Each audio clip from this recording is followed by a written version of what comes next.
இங்க ஜெயிக்கல என்ன மக்குன்னு சொல்லுவாங்க, ஜெயிச்சிட்டா லக்கும்பாங்க.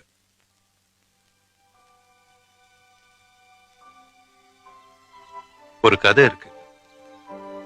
கோல்ட் அட் 10 feet, 10 அடி ஆழத்துல தங்கம். பூமியில ஒரு இடத்துல தோண்டினா தங்கம் கிடைக்கும்னு எவனோ ஒருத்தன் சொல்லிட்டான். இவனும் தோண்ட ஆரம்பிச்சான். கல்லு பாறை எல்லாம் தோண்டி கையெல்லாம் கொப்பளிச்சு போச்சு. ஊர்ல எல்லாரும் கேட்டாங்க, என்னடா பண்றேன்னு. சொன்னான். ஓன்னு சிரிச்சாங்க, கேலி பண்ணாங்க. ஆனா இவன் நம்பிக்கை விடல. 1 அடி 2 அடி ஆச்சு, 2 அடி 4 அடி ஆச்சு. இவனும் தோன்றதை விடல, ஊர்ல இருக்கிறவங்க கிண்டல் பண்றதையும் நிறுத்தல.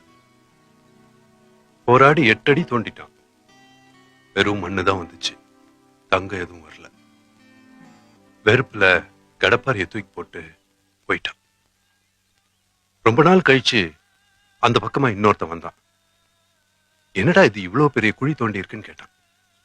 ஊர் ஜனங்க சொன்னாங்க, இவன் மறுபடியும் தோண்ட ஆரம்பிச்சான்.